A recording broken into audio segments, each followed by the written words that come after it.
curriculum. Yeah, for me, the worst thing about it now is that, okay, so the fact that they've asked my daughter to do that part of study for her research, and that in general the children in school know this. How demotivating must that be to be knowing that you're in school being educated, knowing that I'm just being churned out at the other end to be this kind of thing that would just get people in the factories and all the rest of it. It was basically childcare provision, and we thought maybe if we just feed them a particular type of information, they'll come out and be fit for purpose. You know, and that's the model. It's the same model. It's just insanity, you know. Like the kids know, the teachers know, and it's just like everyone's trying to keep everything on the surface good. Like, oh no, it's all on the surface. It's good, you know, and the exam grades are good, but they even manipulate them. You know, the school I work at. Hopefully, none of my ex-colleagues will watch this, but anyway.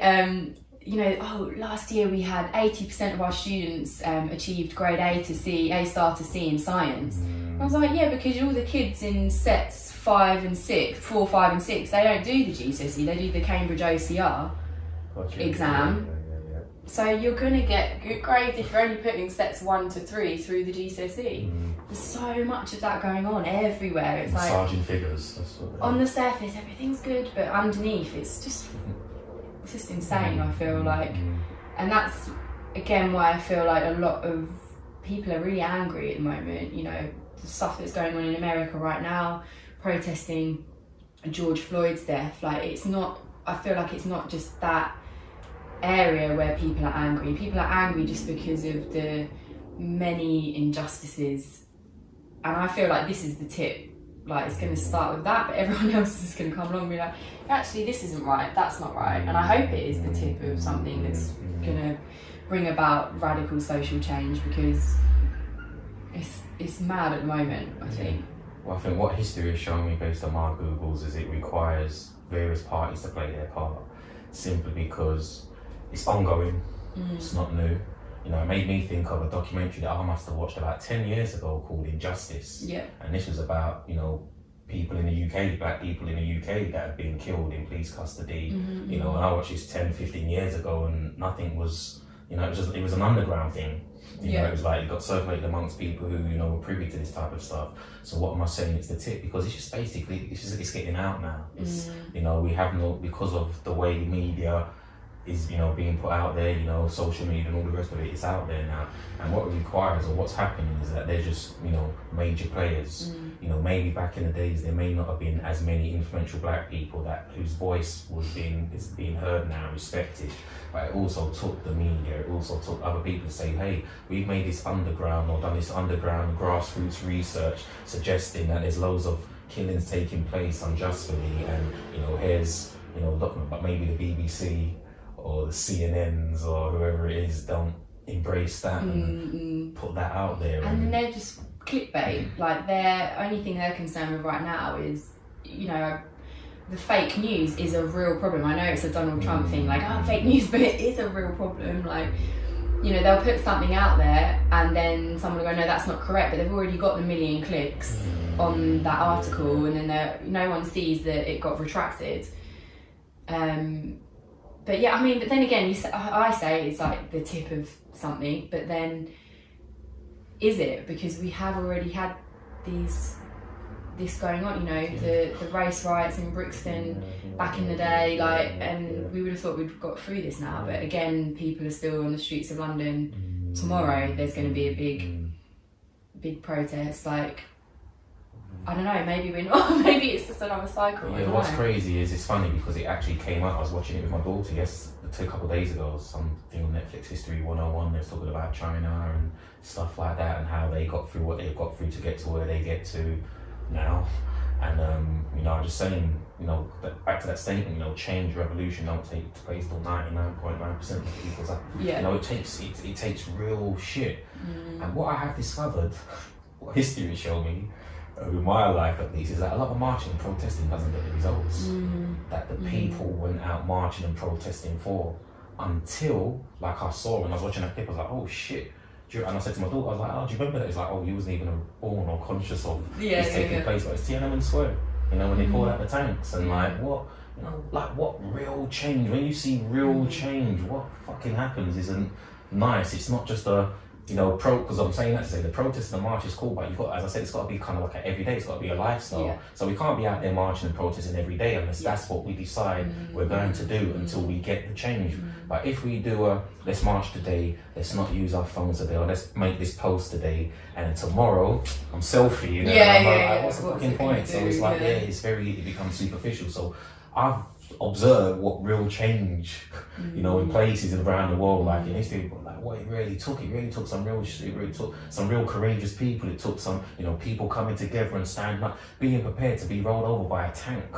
That's what I witnessed when I was like, fucking hell, like whoever's going marching tomorrow, are you prepared for change, to push the change to that degree, that level where if they pulled out a tank, you would stand there, you wouldn't move, like I saw the kids, students, they're doing, you know, so they can get the truth. Yeah. You know, so. And you know, Syria as well, that started off in the university, them protesting, and people died. I don't know, people be prepared to do that here. Yeah. And I'm not saying we should, or we no, need to call that group, but I'm just saying that's what it is. So when we do things, in, you know, it's like just know what we're doing and what's really required. So it's about, you know, being safe, being responsible, being strategic. You know, not just let's all pop psychedelics and go protesting or whatever. I don't feel that, but I don't think that you sit down and do nothing and allow history to repeat itself over and over again. So sometimes it does take somebody picking up the rock and throwing the first rock, but afterwards people say, okay, we need to be a bit more strategic than this, but that's the start, that's the, okay, right, we need the right people in the right places. Just like in the psychedelic, we need the hippies, we need the academics, we need the science. It's like in any kind of approach. And having conversations over food, you know, I would always make a conscious effort if I go to family events. Family events are very diverse, aren't they, in terms of political views? You get, you know, some really bigoted uncle, or like, I don't know, I find that with myself anyway. You go to a wedding and you get put on a table with someone and they, you know, start saying something really with me it's always like someone starts saying something racist or anti-drugs, and they think it's okay to like say something racist because I'm white, and you're like, yeah, that's not cool, mate, and they're crying like, what, is there one here? And you're like, where do I begin with that? Like, oh, is there someone here? I've seen that a lot, like, or they start saying about women's rights, and you know, obviously as a woman I'm like, come on. But I think having those conversations, change actually happens, and you have those conversations in normal everyday circumstances, like especially with drug policy. I've had conversations with people and they're like, oh, never thought of it like that. Yeah, cool. And like I was saying earlier, the tone you have those conversations in is really important, because I said when I was younger, you get that like ranty, like, you're wrong and how can you think that, and then they just switch off. They're like, not interested in talking to you. But you know, if you just have a conversation like we're having now, it's okay to disagree. And I think what a lot of people have got to realise is that it's okay to have your mind, to change your mind. Even within a conversation, like you can start off the conversation and then go, oh, yeah, okay, and not try and win an argument, and not try and win a conversation. Just talk, just be open and have a dialogue. And I think people are too concerned with winning arguments and not, you know, because someone can just say one sentence to you and your whole worldview comes crashing down, and you're like, wow. And people aren't comfortable. Just sit comfortably in the fact that, everything you may have thought of in your whole life may now be meaningless to you. Like, and I think people are very, very uncomfortable in sitting in those spaces. Psychedelic therapy, healing, all that type of stuff plays a big part in that. But even before we get there, I just thought, because you mentioned food, sitting around the table having conversations, that's a very big part. I come from a food growing background. We try to get young people engaged. It's like, how the hell are we going to get them engaged? Well, we all eat food, don't we? Like, it's a common denominator. Let's eat together, you know. And, you know, although the kids were sneaking, all the young people were sneaking up to get McDonald's and KFC when we had organic, wholesome food going there, but slowly but surely, the more we sat around the table, the more they're like, oh, so what's that then? And let me try a bit. That's nice.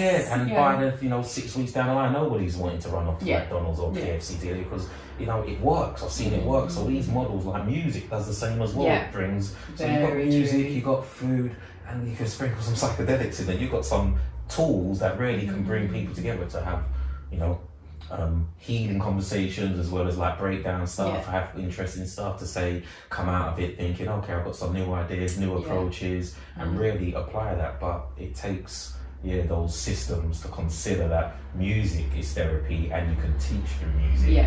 Food careers I taught with, you know, like you talking about anthropology, I could be like, hold on, I can teach mathematics through food, I can teach geography through food, you know, where foods come from, you know, we do this project called Food Stories. It's like, tell a story for the food that comes from wherever you come from. Wherever it is, whether it's a potato or some rare fruit from Asia, but you know, that it was your grand's favourite fruit, and all these stories that are told and shared, you know, through food, and it's like, that's key, you know. So I look at the key things, and then psychedelics came, so I'm like, you're also very important. You have the same approach. You're not like the systems that your system is a system that is more conducive to the holistic approach that we need. Whereas in the systems that I grew up in and under, I see that it's not that. Music liberates you, you know, food, the right food, you know, liberates you. I mean, it's your best life. It's the thing that sustains you. Psychedelics as well. I think they all, you know, play a similar role or biases in some ways. It's opening us up. Even if it's not psychedelics, it's like other activities.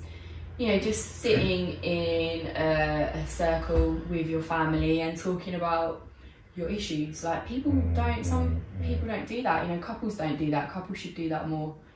You know, my partner calls it cleaning the house. Like, okay, we need to sit down and clean the house right now, don't we? Because you know, otherwise people sweep things on the carpet. So would you speak on that? Because I made a post the other day related to LSD. If something was an article about LSD, and the lady suggesting that it brought her family together, and there was another article that was suggesting that psilocybin made their relationship, a couple's relationship. So I'm interested in that type of stuff. Yeah, well, I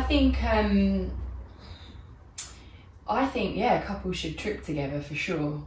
And I know a lot of people that have tripped together and it's healed their relationship, even if it means that you come to the conclusion that maybe you're not right for each other. That's also okay. But I definitely think couples should trip together, and even if you don't, like, psychedelics aren't for everyone. But just doing those activities that psychedelics kind of bring on, you know, they make you talk more, they make you feel less inhibited. Try and maybe do those activities that you know, sitting down, having a time where you're like, okay, this is our time where we sit, and I'm not going to take offence to anything you say. You speak your truth, I'm going to speak my truth, and we can speak freely without upsetting one another. Obviously, psychedelics massively help, of course. You know, MDMA is used in couples therapy, you know, so and anecdotally, the amount of couples I've heard that have healed their relationship through that way.